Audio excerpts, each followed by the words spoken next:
Today's episode is brought to you by Media for All, which was set up to help encourage more Black, Asian, and other ethnic talent into media, and to provide a support and mentoring network to ensure talent flourishes in the media industry that we all love.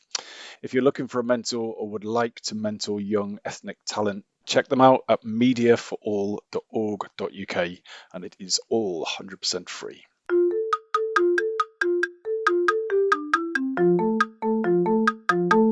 Hello and welcome to the Shiny New Object podcast. My name is Tom Ollerton. I am the founder of Automated Creative, and this is a podcast about the future of marketing. Every week or so, I have the pleasure and the privilege of interviewing one of our industry's leaders, and this week is no different. I'm on a call with Michael Lee, who is a creative director at Oatly. Michael, for those of the audience who aren't familiar with who you are and what you do, could you give them a bit of an overview? Sure. I'm an American who's been living in Scandinavia for about 21 years now. I started out my career as or in investment banking, and that didn't last very long because it was absolutely terrible.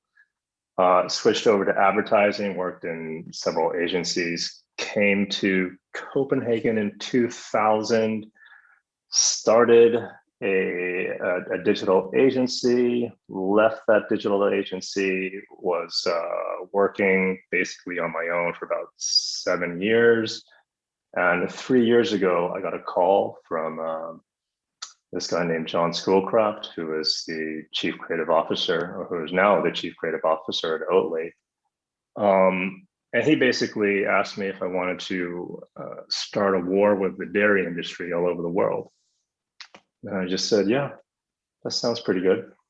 And that was 3 years ago. And at Oatly, at that time, I was running the brand essentially in Europe outside of Scandinavia. But due to some pretty intense growth, that became impossible. So now I'm focusing on the UK and Germany. Was that succinct enough? That was great, and I love starting a war. What a brilliant brief. I remember I was working on I think I was working on a bank client at the time. I was sitting in a cafe when I got that call. And I just thought that sounds a lot more interesting than what I'm doing right now. So in that varied career, what is the most useful thing that you've bought for work that you've paid for with your own money? Yeah, I'm gonna have to say my bike. And the reason for that is for a long time I was commuting to work, as everybody rides bikes in Scandinavia, and it was like a 30-kilometer round trip, so 15K into the city and 15K out. And I just found that there's something about just riding a bike, getting into that rhythm, where you just kind of think of your best ideas at that time. I don't know what it is. I think it's has something to do with increased blood flow to the brain, the fact that there's some sort of kind of rhythmic movement. But I found that that's usually the time when I get my best ideas on the way home or on the way to work. So how do you stop yourself being conscious of that? Because in my experience, I used to be a songwriter many years ago, and every time I sat down with the guitar to go, right, I'm going to write a song now, it never happened. Everything was awful. But yet when you're just waiting for the kettle to boil or something like that, something will come to you. Do you find that you have to stop yourself thinking about the fact that you might be thinking about creative ideas, or does it just all naturally happen for you?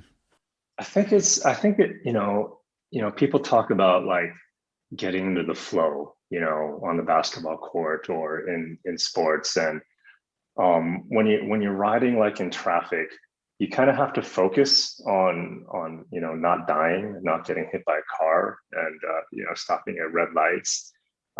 So your whole body and your mind is just kind of focused on one particular task, and and that just kind of lets other parts of your brain just wander.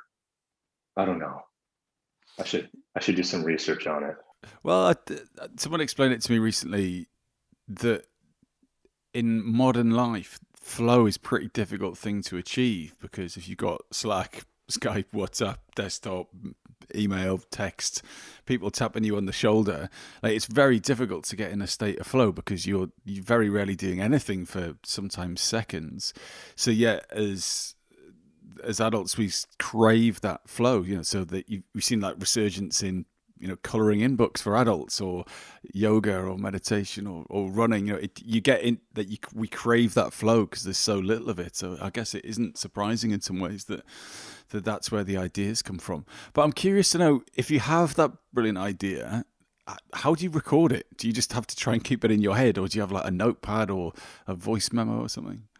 I've Yeah, what I do is I grab my phone and I do a voice recording while I ride, which is quite perilous. but but that's what I've started doing, and then I just get back to the office, or get back to the get back home, and I'll have a string of just voice notes with lots of wind in the background.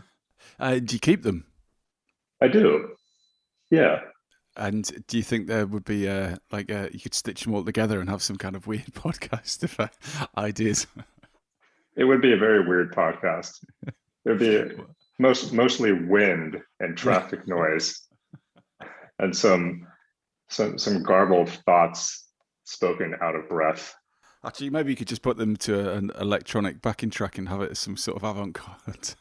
Yeah, Anyway, I think that's more the use for it. So, apart from cycling to work and giving yourself the chance to freely think of ideas, what other advice would you give to a smart-driven student who is new to the industry or wanting to get into it?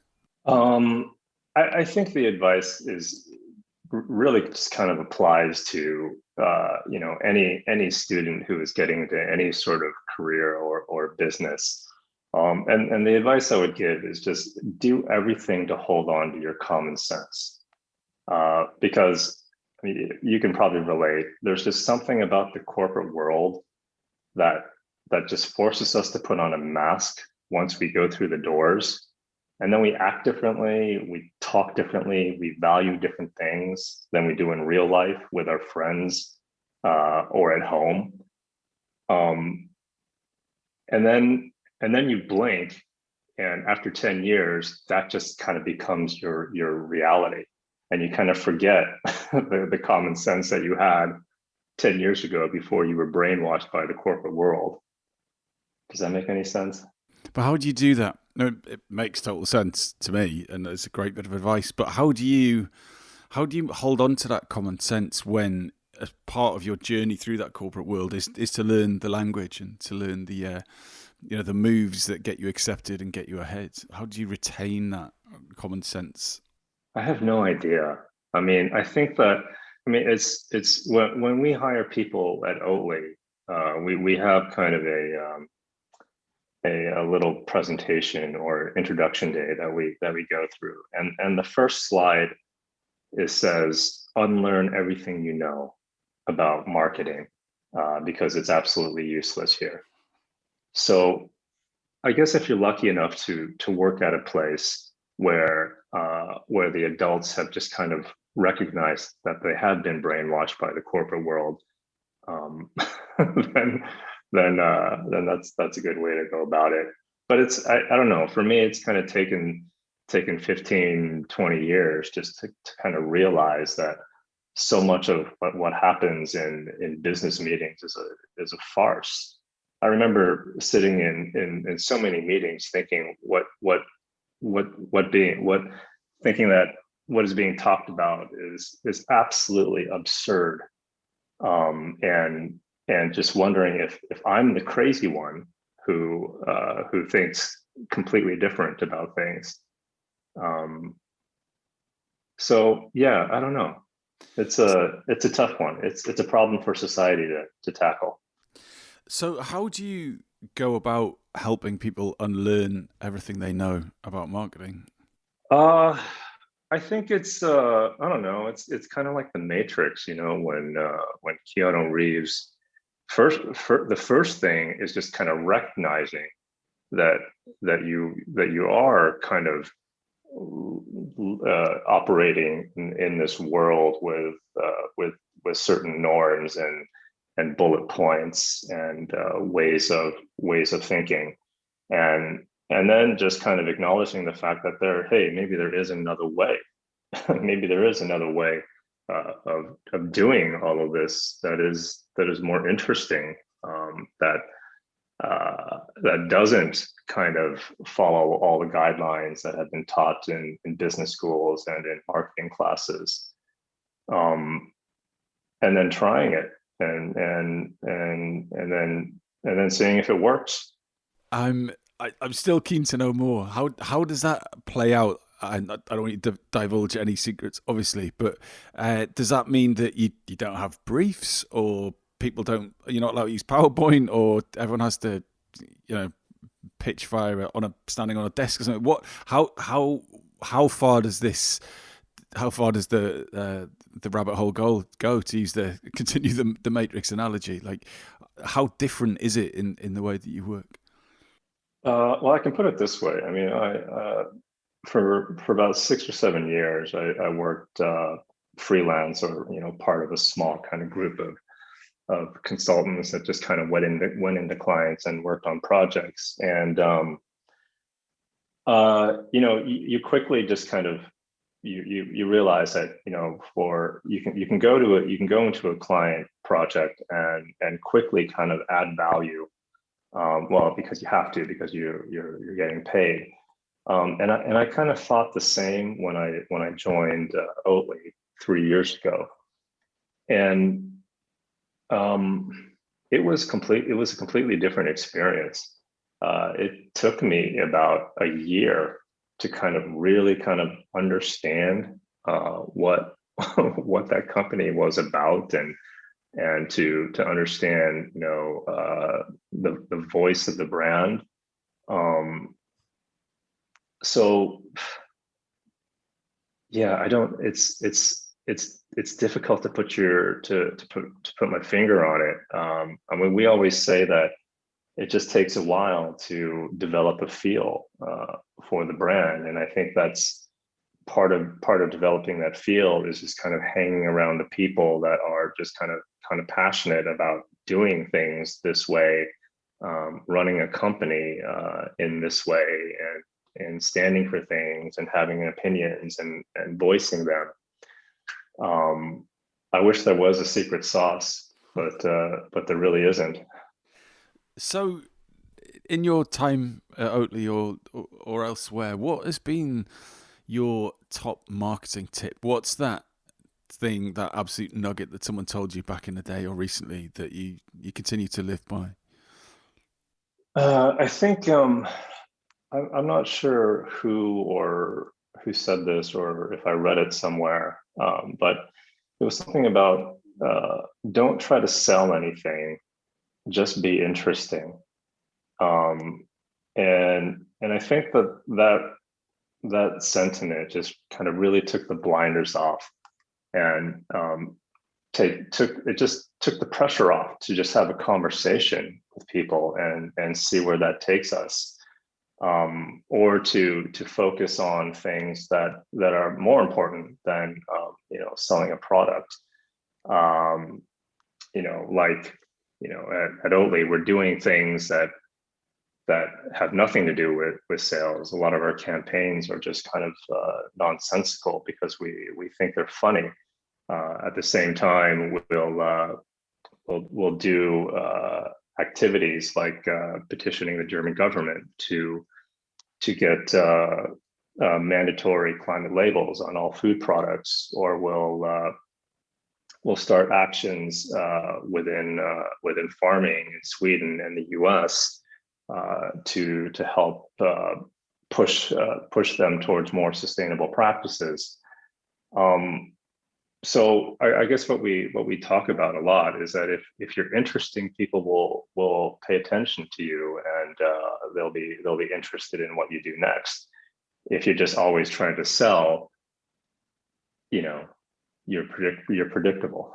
You're every other brand and company out there.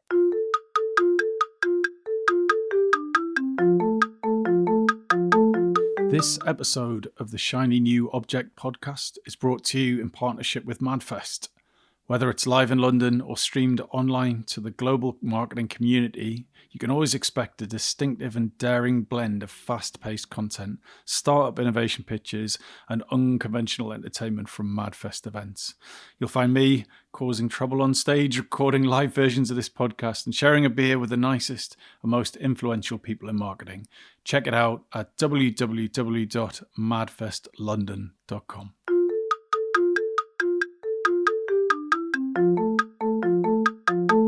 So we are at the halfway stage now, and we're going to move on to your shiny new object, which has an absolutely brilliant title. I love this, which is Inmates Running the Asylum. So what is that? What is that shiny new object? And why does that represent the future of the industry for you?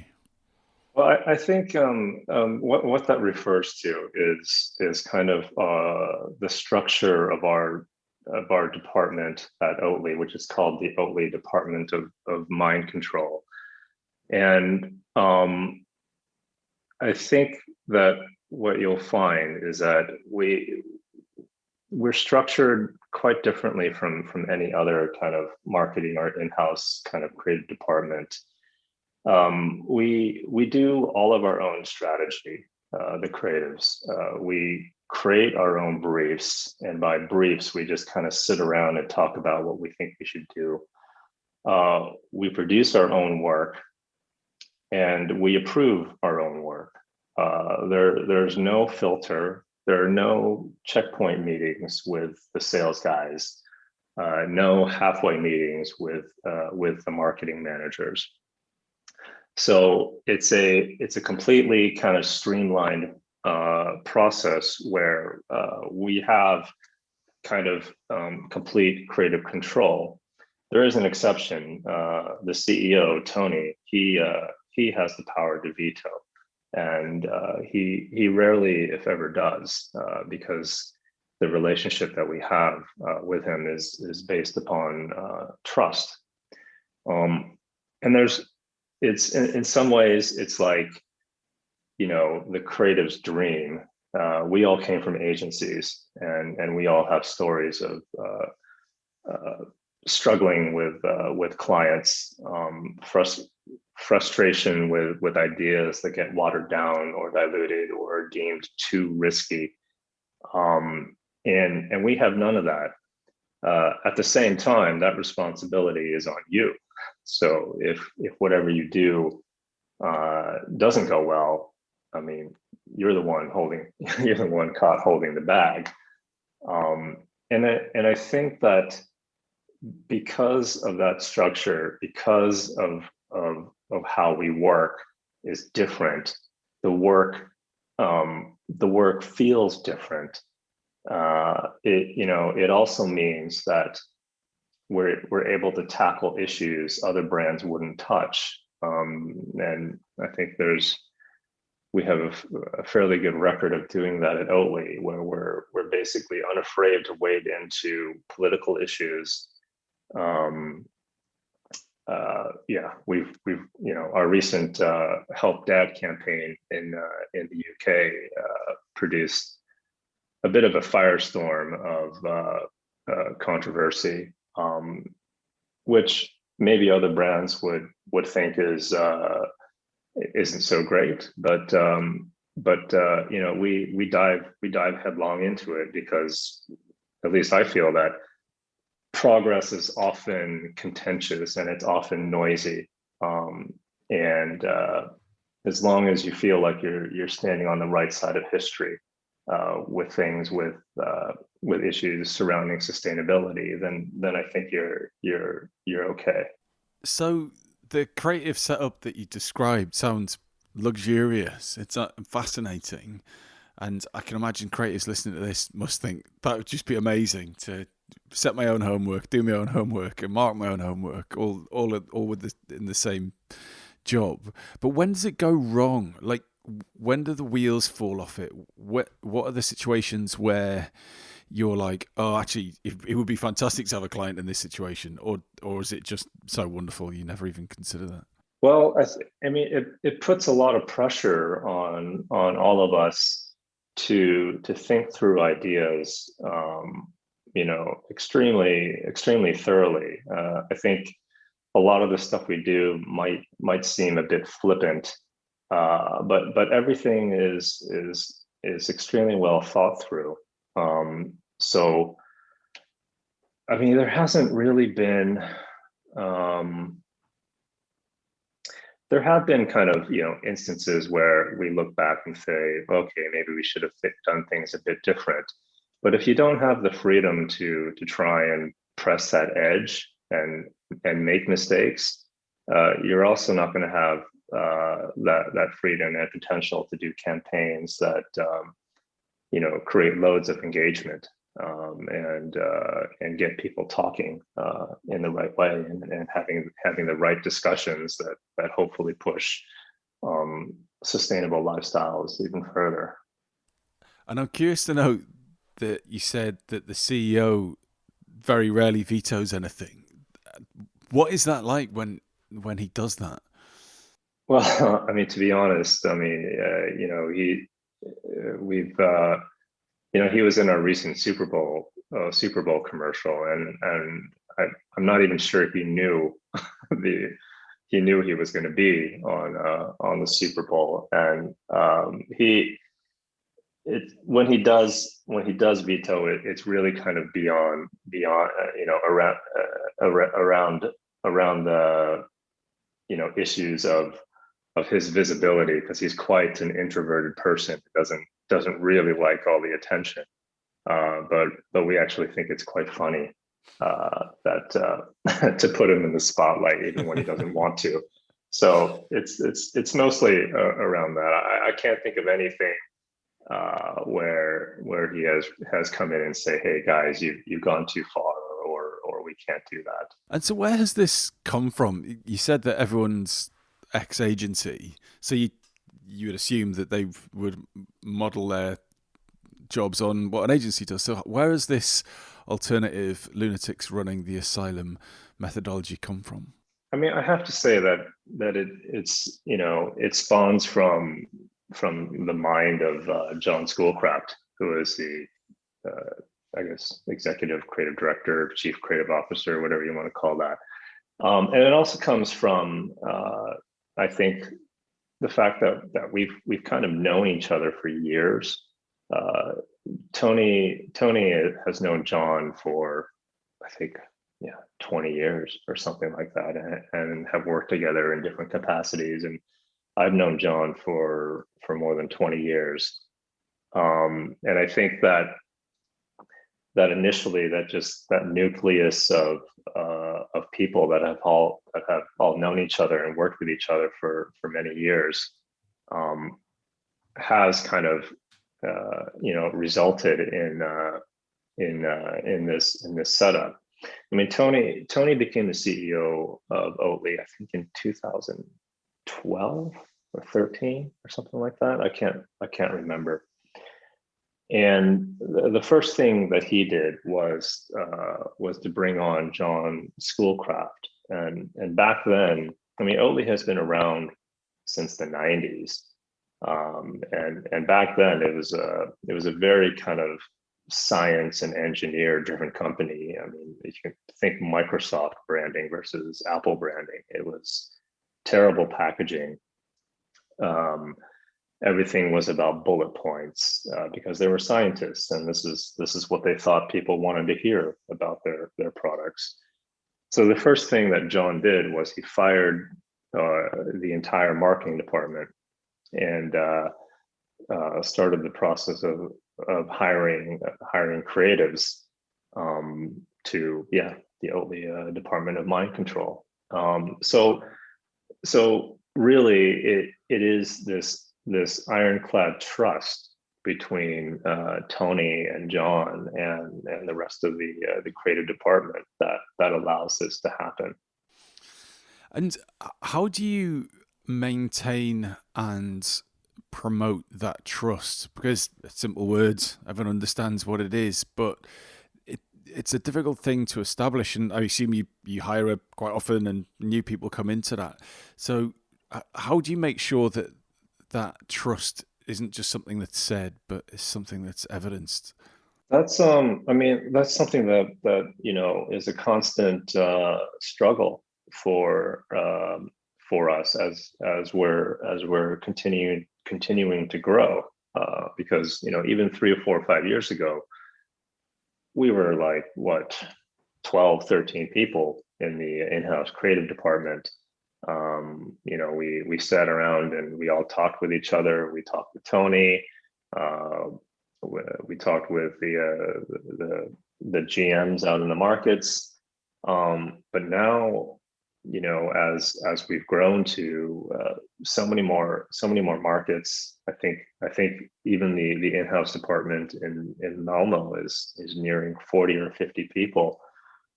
It's it's a huge challenge to maintain that culture, and make sure that it doesn't get diluted. I mean, a fair amount of my day is still spent, uh, you know, pushing back from the sales guys and the marketing managers in the different markets uh, that will try to do stuff when they reach, because everyone kind of reaches into their own experience when there's no one else to kind of when there's no one else kind of watching over them. So there's a fair bit of vigilance in maintaining that, and maintaining that creative culture yeah that has developed this brand so far. So if there's a brand or agency even listening to this podcast and they're convinced of the lunatics should run the asylum, how do you start? Do you have to fire everybody, or can this be a mindset that you can grow into an existing team? We had a talk about this. I think maybe at Cannes last year or the year. No, not last year, obviously, but the year before. And we talked about the structure of the Oatly Department of Mind Control, and and and the key ingredient really is having a Tony, having a guy at the top who believes in it. Because if you don't have that belief from the very top, I'm not sure it's ever going to work out in the way that it does at Oatly. So yeah, unfortunately, you need to find yourself a Tony. And if that same person thinks, I'm not going to bother doing it at my own place, I'm going to go and work at Oatly, how is the best way to impress you? What's the best way to get a job in the Department of Mind Control? Oh, um, yeah, I don't know. Just be cool, I guess. We're not having that as an answer. What do you mean? Like what makes someone cool to you? I think that I mean we've been looking for writers for a long time, because essentially our brand is just a voice, that has an opinion and flexes all over things. So finding copywriters has always been really really difficult. We were just having a conversation the other day about this, and I think that a lot of people will read the copy that is on our packaging, is in our campaigns, on our websites, etc. And then they just try to emulate it, but it always just kind of comes across as just trying too hard, and um, trying to be something that they're not. And then every once in a while, you'll find a writer who kind of gets it and speaks with that voice. And we were just talking about, it's like you can't teach someone to be a punk. They either are or they're not. And so you kind of need to be a bit of a punk, I would say. So, if someone wants to get in touch with you and show how cool they are, what a punk that they are, and to I don't know, talk to you about how you do your work or potentially to come and work with you, how do you want them to get in touch with you? Oh wow. Do I have to answer that question? No, Can I raise my hand? you can absolutely raise your I hand. get I You'll get be the so first. many I get so many people writing to me all the time. It's too much. So that is your creative challenge, right? You have to get around the fact that you don't want anyone to write to you. So, well, Michael, thank you so much for your time, man. That was a lot of fun. So many lovely little insights you shared, and hopefully we'll get you back at some point. Thanks. Awesome. Thanks, Tom.